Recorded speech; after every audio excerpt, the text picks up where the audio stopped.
Namanya itu Abraham Maslow. Menarik. Nah, kau yang ada yang tadi sang Abraham gitu ya. Abraham tanya tuh sang Abraham sengat tuh. Usang. Abraham ini menarik karena dia menjelaskan tentang manusia. Dia menjelaskan tentang manusia itu bahwa manusia itu punya 5 tingkat kebutuhan. Jadi dia meneliti manusia, lalu dia mengatakan ternyata manusia itu punya 5 tingkatan terkait kebutuhan.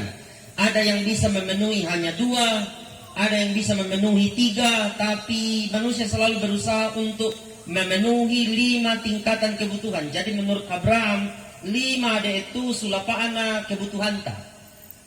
Yang paling pertama itu disebutnya kebutuhan fisiologis.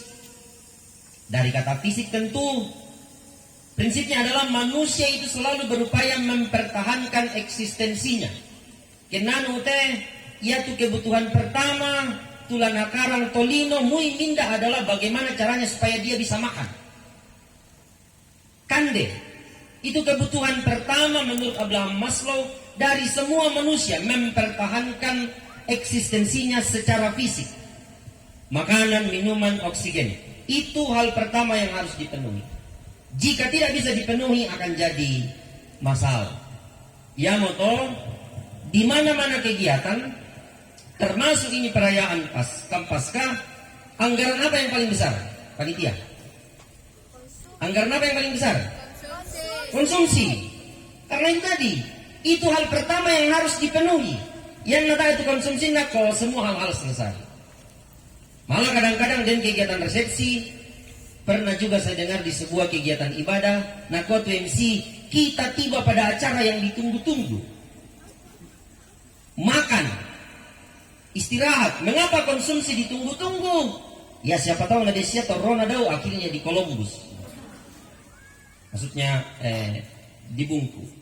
Ini perut. Nah perut itu kan sedikit lapar.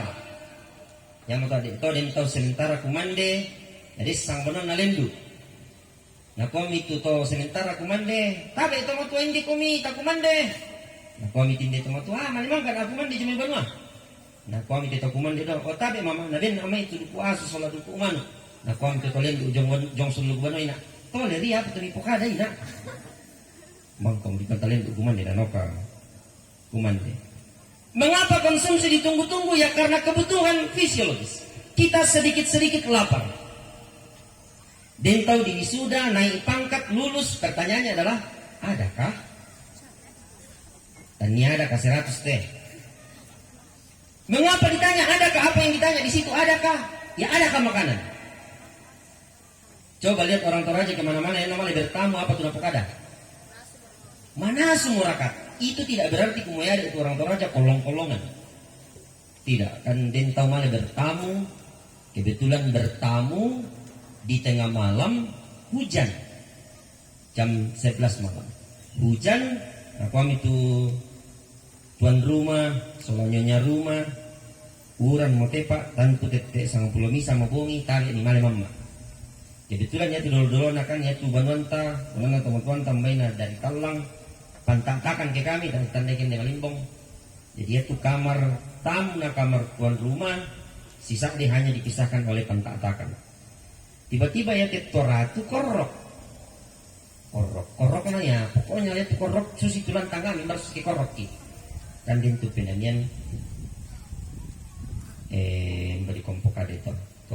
Dia tuh pak kamasena kuang susi waisalu. Lolong ke yang lo ke bungi pemenarang temangurang susi lai isabe lolong elok na ke bungi atannya ya sabu inde pokoknya korok tinde toratu sementara korok tuh tiba-tiba itu korok na berubah lapar nah kau itu manina berani korok na toratu entah kau itu nakua lapar. Tapi nako tibinina, nakai mo apa jena apa tapo mo. Una biru bote korok na tarat na kami. Telur.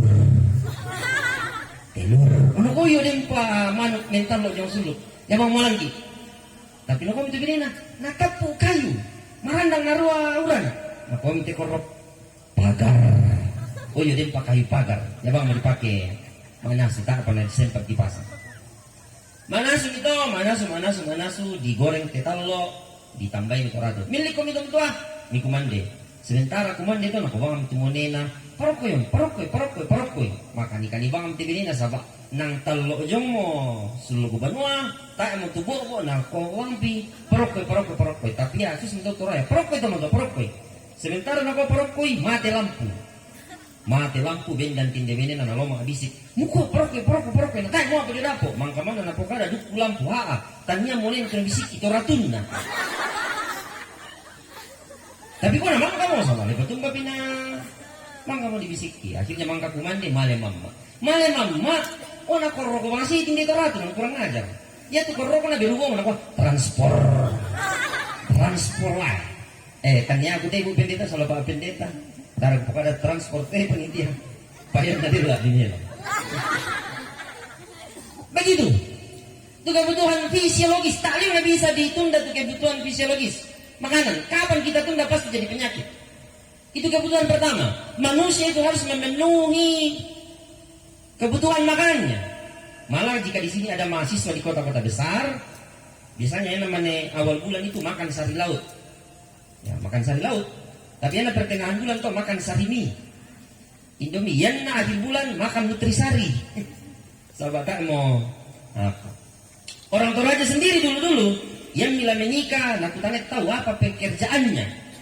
Yang anak tak nama jama tuh calonnya. Aku cinta siapa sayang aliu paling aku tomato citra kali pertama kurim kan begini itu anak SMP dan anak SMA jika cari kekasih pokoknya yang namuane berusaha ya tuh cewek dan ada kak susi luna maya terakhir tanya luna maya tuna param luna kabuaya mak gali gina sang tumintu kalian yang nama ini merindukan pria-pria Korea terakhir tania laki-laki Korea tuna parang tapi laki-laki Korenan minusnya ke Korenan manusia ya me ke Korenan mi nakaresan sundul bongkok kan dia ada tahu istilah nama lo tong tindesan nama busa tu cewek nah kami tu cowok ini kan perbaikan keturunan jadi kak tu bayi ini mabusa masa merusak keturunan kemalotong.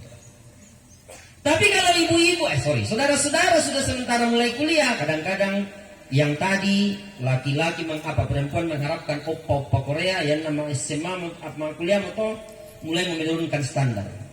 Awalnya oppa menjadi ya HP Oppo. Laki-laki yang maunya Dian Sastro menjadi Dinasorro. Kukila lali tanda tak aku menikah, yang kemarin tamu kampung, nakot tantaku. Tiro itu muse bayi yan na muse bawa bayi ne ya tu bayi ne mabusang kanukun na mubae kutumpu kami na bayi ne umbar susi midak adang kana kami yan na se kung bayi ne musti molotong kanukun na kumban sangat molotong kanukun ternyata itu bayi ne rajin niya tambay maksudnya may utan bayi na poboa litena jadi yan na mabusang apalagi kay mararang itani pore kaya pore sabab pasti sorron. Nah kadang-kadang perempuan itu mengharapkan laki-laki selevel Song Joong Ki. Terakhir tanya Song Joong Ki itu Pak Sanggang Ki. Sekali lagi manusia itu berupaya memenuhi apa yang disebut kebutuhan fisiologis. Fisik, makan maksudnya. Jika ini belum terpenuhi pasti dia tidak akan merasa hidup. Itu pertama. Yang kedua, Maslow mengatakan begini, manusia itu butuh safety atau security needs. Kebutuhan akan rasa aman. Intinya manusia itu akan berupaya untuk melindungi diri dari berbagai potensi bahaya, ancaman dan kerusakan. Misalnya ketika panitia dan pengurus kelas bersama dengan BPK mau menentukan di mana lokasi camp kita tahun ini, yang dipikirkan itu safety. Aman siara kain DT Padangnya tak siara kayak bermasalah dako itu keuran nih dan macam-macam. Tentu itu safety-nya dipikir. Kenapa? Karena itu kebutuhan kedua. Termasuk sepak kadang-kadang dukan ini sama neku Pak Pendeta. kukua apa ratu di sanga bone. Nah kuami ya di sanga bone tua ya di sanga kukami kusura ini Pak Pendeta, nang kusura lantai baku yang ada bone tua berarti den bone muda. Kukuman itu bone muda, nah kemungkinan itu di daerah bone-bone di Palopo karena sebagian besar keturunannya ke sana merantau. Jadi ketika orang mau memutuskan nyonya dan tuan rumah adalah bone tua, tentu juga dipikirkan aman siara jo jemaat bone tua. Tak siara tahu masalah ini tu jauh. Tak, pasti tak. Sabak kinana satu tahu bone tua, pira, ya senga-senga anak kok. Susi. Waktu pasang-pasang peralatan pasti yang dipikirkan adalah apakah tempat ini aman. Apakah kalau saya bertetangga di jemaat ini dengan kami bisa aman, atau yang bertetangga soal jemaatnya dia bermasalah ada kok sahabat tangsi kuraikan. Pasti rasa amannya diperhatikan. Pun ketika teman-teman cari pacar harus merasa aman dan nyaman. Paya mau kayak itu ya tuh temo, dan tuh tahu merasa aman dengan batok tapi nyaman dengan botak. Ya bisa nggak binatang toh. Nyaman dengan batok tapi aman dengan botak. Binatang toh. Binatang ya kan memang tidak jelas ya pasangan atau binatang. Anjing tidak jelas. Ayam tidak jelas. Yang penting murayo sekao lang mepinan nako giring-giring masih itu nggak ada dia. Persoalannya kan teman-teman bukan ayam yang mak giring-giring. Payah itu sedangkan manuk teman-teman natanda itu di sana jantan dan betina. Nah manusia totemo ada mutu pada jantan. Dan juga mutu pada betina. Begini, teman-teman yang mungkin mau menjadi pendeta, bagaimana sikap gereja Toraja terhadap mereka yang berorientasi seksual penyuka sesama jenis? Kalau dia menjadi orientasi, bab 3 mengatakan dia manusia yang juga diciptakan menurut gambar dan rupa Allah. Artinya apa? Gereja merangkul orang-orang tersebut. Tapi ketika seseorang penyuka sesama jenis mau menikah, gereja Toraja mengatakan dalam bab 7 tidak bisa. Kenapa? Karena menikah itu bagi gereja Toraja procreation, artinya pro pada penciptaan. Ya dilihat tamat orang panen kapak karena akan ada penciptaan, artinya ada keturunan di sana. Jadi mengapa gereja Toraja menolak pernikahan sesama jenis? Karena bagi gereja Toraja pernikahan itu harus mencipta. Artinya harus ada lahir keturunan baru. Itu posisi gereja Toraja terhadap kaum LGBTQ+. Jadi natolak raka gereja Toraja itu orientasi seksual, tidak. Gereja Toraja membuka lengan. Tapi ketika dia mau menikah, gereja Toraja katakan tidak boleh. Kenapa tidak boleh? Karena perkawinan bagi gereja Toraja itu penciptaan. Proses mencipta manusia. Itu posisi kita, bab 3 dan bab 7 kalau kita bicara soal itu. Jadi itu yang kedua. Manusia butuh fisiologis makanan, yang kedua dia butuh yang disebut rasa aman. Yang ketiga, Maslow menyebut manusia itu butuh rasa memiliki dan kasih sayang. Dimensi sosial. Ini kebutuhan pertemanan, sahabat atau pasangan. Ini yang sering teman-teman sebut teman sefrekuensi. Yang menarik adalah satu jemaat kita belum tentu kita satu frekuensi. Belum tentu kita satu circle, satu lingkaran. Makanya ada di antara ibu-ibu, bapak-bapak, saudara-saudara, saudari-saudari yang pasti pacarnya di satu jemaat. Karena sefrekuensi. Tapi pasti dia juga itu di jemaat Bone pacaran dengan jemaat Kata. Saya tidak tahu. Tapi pokoknya ada seperti itu. Kenapa dia ada tangkam?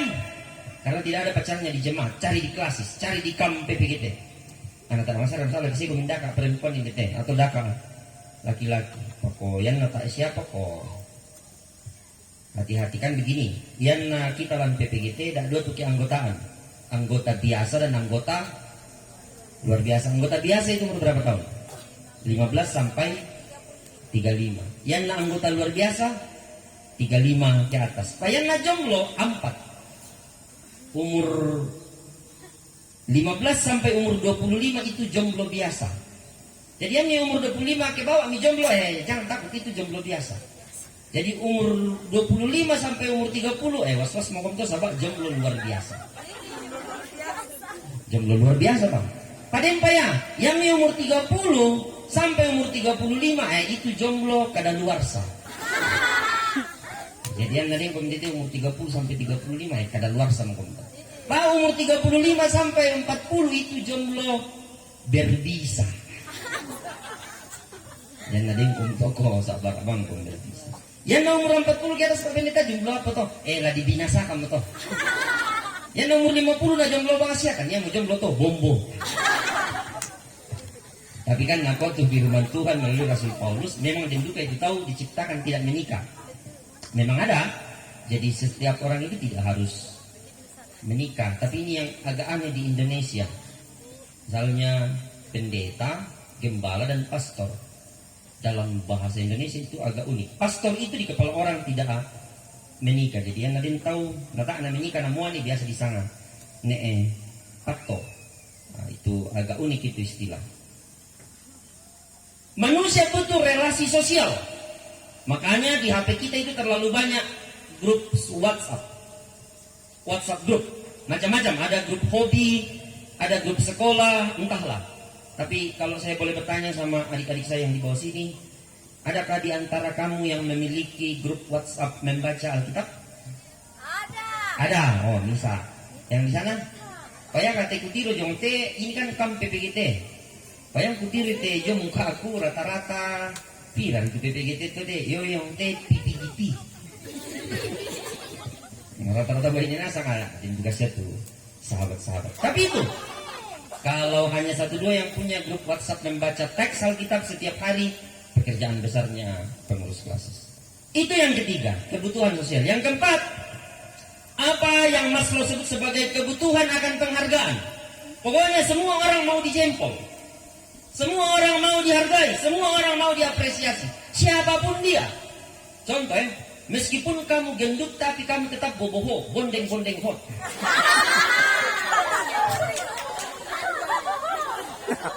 Boboho, bondeng-bondeng hot.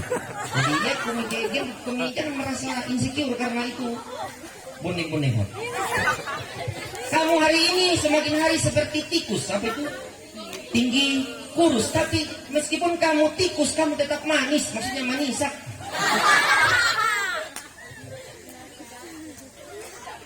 Pokoknya semua orang mau diapresiasi, mau dicintai, mau dihargai. Makanya kalau teman-teman kritis memperhatikan Facebook misalnya, Instagram misalnya, atau yang lain-lain, platform media sosial yang lain, TikTok, semua orang itu butuh like. Jangan lupa like. Like itu bentuk apa? Jempol. Bentuk apresiasi, bentuk penghargaan. Dan kita cari itu.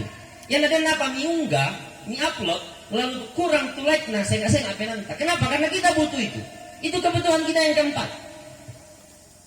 Termasuk pendeta pun suka diapresiasi. Melong komingina, malah aku bangong komingina, kita ini masakan. Kekompakan jemaat semakin hari semakin bagus, semakin hari semakin banyak seragamnya, akan begitu. Ini fenomena seragam semakin hari semakin gila-gila. Apa-apa seragam. Satu orang kami pacar nih seragam juga. Itu PWGT kan luar biasa nih semangat mak seragam. Biasa kuku itu PWGT natamai bombo seragam. Apa-apa seragam. Mui konde harus seragam. Mui cilla seragam. Ikut persidangan gaya berjalan ke panggung seragam. Taruh sendok di meja makan harus seragam. Taplak meja seragam. Mati nanti seragam. Makanya Natal tahun lalu nak waktu temana PWGT. PWGT milikku. Kuku amin mahotbah. PWGT milikku di nomor seragam baru. Tahun ini itu temana PWGT, kobarkan semangatmu, kukomi, kobarkan semangatmu, dari nomor seragam baru. Mohon daun tersinggung PWGT, payah nanti kami tersinggung lah di Melo. Sabar itu pembawa seragam, nah tamai juga masih sekolah minggu. Bakir ya? Oh, tinggal. Seragam. Padahal, coba nih apa dan suara, seragam berangkat suara. Tidak harus ada sopran, alto, tenor, bass, mezzo dan macam-macam. Kalau dia tidak seragam tuh menani malah bulan suara pasti dikuat. Kadang justru yang kita rindukan adalah perbedaan suara ini harmonis. Tapi itu di Poroliu di sana bombo seragam. Nah, masa-masa ini nasabah ya pendeta Kutiro, ibu pendeta dengan Pak pendeta Doma itu pakai merah. Pak pendeta ambil kita pakai ungu, saya juga pakai ungu. Saya pakai ungu ini bukan karena saya pencinta ungu. Ya memang saya pencinta ungu, tapi Saya tidak punya toga warna kuning. Toga saya itu hanya dua, hitam dan ungu. Kenapa begitu? Ya biasa, uga hari ada sana. Yang kelima itu apa yang disebut self actualization. Kebutuhan akan aktualisasi diri. Nang jagokan kami CCA, jagokan kami voli, jagokan kami takraw, jagokan kami menyanyi, padahal jago-jago itu. Semua begitu. Kita akan berupaya juga mengaktualisasikan diri. Yang menarik, kalau teman-teman memperhatikan teks Lukas, Kaisar Agustus yang memerintahkan sensus itu sebenarnya berupaya untuk memenuhi kebutuhan yang kelima. Apa itu aktualisasi diri? Ya, betul. Naswa itu mintu tahu malah sensus di kampungnya masing-masing. Tentu 4 kebutuhan sebelumnya dia penuhi, lalu dia mau supaya kekuasaannya itu bisa dikenal banyak orang. Dia mau mengaktualisasikan dirinya dengan memerintahkan sensus penduduk. Dan di tengah-tengah aktualisasi pertunjukan kaisar yang ingin unjuk diri, Allah mendeklarasikan di padang belantara, "Hei kaisar, hei penduduk, hai orang-orang, hai manusia, Allah itu yang mulia, kemuliaan itu bagi Allah. Kalau kamu mau unjuk diri, silakan, tapi kemuliaan itu milik Allah, bukan kaisar, bukan manusia. Dan damai sejahtera ada di bumi." Itu menarik. Jadi ketika kaisar mau mendeklarasikan unjuk gigi tentang dirinya, Allah justru memperingatkan kemuliaan itu milik Allah. Kan memang benar. Di kamp ini teman-teman akan diberi waktu mendeklarasikan 5 kebutuhan tadi. Di sini teman-teman akan unjuk kebolehan. Di sini teman-teman akan unjuk kemampuan. Tentu juga sedikit-sedikit akan dipuja. Sitongan na itu nama takro masih yang tak karena jago bang mata keropa karena dalam rangka menaklukkan hati, pujaan hati.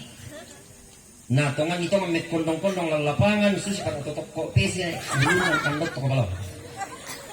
Tak karena jago bang apa? Karena dia layan tiro ya, pokoknya lah tongan di mas.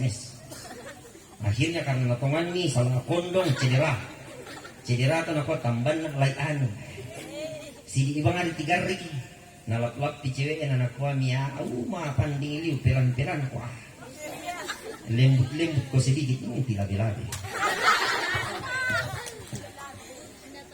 Kegiatan kami ini sekali lagi panggung aktualisasi diri teman-teman, itu sudah pas. Di sini teman-teman akan mengeksplorasi potensi untuk menjadi kompetensi. Itu kalau kita bicara istilah itu. Jadi dalam diri teman-teman itu ada potensi. Potensi ini harus butuh ruang untuk menjadi kompetensi. Kemampuan, skill. Soft skill or hard skill itu hal lain. Tapi teman-teman semua punya potensi. Dan camp ini berpeluang untuk menjadikan potensi-potensi itu menjadi kompetensi. Tempat ini adalah tempat untuk mengimprove skill teman-teman. Dan skill itu adalah pemberian Tuhan, itu jelas. Tapi lebih dari itu, firman Tuhan katakan, aktualisasi dirimu harus ada dalam bingkai memuliakan Allah. Artinya seluruh aktivitas di sini adalah deklarasi panggung kemuliaan Allah, bukan tentang Anda. Jadi kalau di kepala teman-teman, di belakang kepala teman-teman mindset itu, kita mau come lagi supaya kita terus lagi menjadi juara satu, menunjukkan nang jemaat kita itu jago. Allah mengintervensi itu untuk mengatakan tidak, itu panggung untuk memuliakan Allah, bukan panggung jemaatmu. Itu jelas dalam teks ini. Ketika kaisar mau mengatakan ini tentang dirinya, Allah mendeklarasikan, kemuliaan itu milik Allah. Jadi panggung apapun di sini adalah kemuliaan Allah, bukan panggung teman-teman. Tentu kita harus bicara soal haris mata dan haris. Tapi saya tidak mau ada di sana. Di sini bukan panggungnya pengurus klasis, bukan panggungnya BPK, bukan panggungnya panitia, tapi ini panggungnya Allah. Ini tentang Allah. Kesadaran bahwa ini adalah panggung kemuliaan Allah, itu akan mengarahkan seluruh gerak bangun kegiatan ini dinikmati dengan baik. Perhatikan saja aktualisasi diri dari sang kaisar yang membutuhkan banyak korban. Maksudnya dalam teks Lukas pasal 2. Untuk tiba pada level kekaisaran yang menguasai sepertiga dunia, tentu banyak nyawa yang jadi korban. Yang saya maksud, misalnya sekarang kita ada di masa-masa kampanye, itu kan temo kampanye politik di Toraja itu semakin tidak jelas. Yang mana ditanda itu, ya tuh aku pilih, kamu udah saya kebetulan ada Pak Babinsa di sini, atau juga tentara, atau juga keamanan. Tapi maksud saya adalah PPGT harus ada di garda terdepan. Kenapa orang berlomba-lomba untuk menjadi anggota dewan? Karena di sana ada panggung kemuliaan, dipuja. Nah bayangkan, ketika dia mengatakan bahwa panggung ini adalah panggung saya, bukan panggung Allah, yang motona mui tak dalam pokok na pokok duka, mui tak dalam pokok itu money politik na pokok duka, mui tidak nak gunakan untuk membeli suara na pokok duka. Kenapa? Karena dia merasa caleg itu panggung kemuliaannya, bukan kemuliaannya Allah. Itu agak-agak kabur sekarang. Ya kalau ada teman atau keluarga kita menjadi caleg, sampaikanlah. Saya sendiri sudah beberapa kali orang datang di rumah, nak tadi Pak Pendeta keluar kaki, koyo keluar kaki. Nak ya tuh nenekmu nenek sama-sama nenek koyo minta apa itu nah. Bukan dari bawang sih, oh tiba-tiba bangnya udah tuh keluarga ta. Kadang itu kami temen caleg, usul kau bang siang. Sama dia tuh si tamu lah jo baliho, maksudnya baliho nak putiro umur 17 tahun. Anak si tamu asli dah 71 tahun. Bukan nyumbaran apa, sedangkan baliho ni mak pakai nama apalagi janji ni. Pastilah di Buddha mak pakai nama. Nah perhatikan, aktualisasi diri sang kaisar dalam rangka mensensus itu butuh banyak korban. Termasuk Yusuf dan Maria harus berjuang melahirkan di ruang yang sulit bagi seorang ibu. Allah mengintervensi aktualisasi diri itu dan menunjukkan deklarasi kemuliaannya kepada para gembala. Jadi ketika dunia sibuk tentang dirinya, Allah menunjukkan dialah yang mulia. Nah, gampang liuk itu temu tuh di sana pamer dan jadi pujaan. Kita dapat melakukan apa saja atas nama diri kita. Kan memang secara teoritis seseorang bayi itu lahir dengan modal natur dan insting. Natur itu sesuatu yang melekat, kultur itu sebuah budaya. Mulut itu bicara itu natur. Tapi ketika mulut itu berbahasa Toraja itu kultur. Dan banyak yang lain. Belum kita bicara model dan bentuk kita. Saya lahir sebagai orang Toraja itu natur. Tak bisa pilih. Seandainya saya bisa memilih kelahiran saya mau dilahirkan di Cina supaya saya tidak perlu sunscreen, night cream, dan ice cream. Supaya kulit saya mulus, putih, bersih, bening seperti tanpa kaca. Persoalannya adalah saya lahir sebagai orang Toraja, laki-laki, dan pigmen kulit saya itu macok. Maksudnya macok-macok lah. Itu natur saya. Dan saya tidak pernah meminta untuk dilahirkan. Kayak kepalakui. Kejadian. Saya lahir karena doa orang. Ibu bapak yang sudah menikah, kira-kira tanah kami umbana dulu disayang anak narak tahu. Tutumang kamu menikah ada mau anak. Ndan dulu di Pakaboro anak narak tahu. Anak narak tahu. Kuku tanah itu menikah, itu yang menjawab ya. Mantap, kami menikah, tolong orang yang kami menikah. Lah tanda ya PPGT kamu anak na ya, tahu dulu di Pakaboro.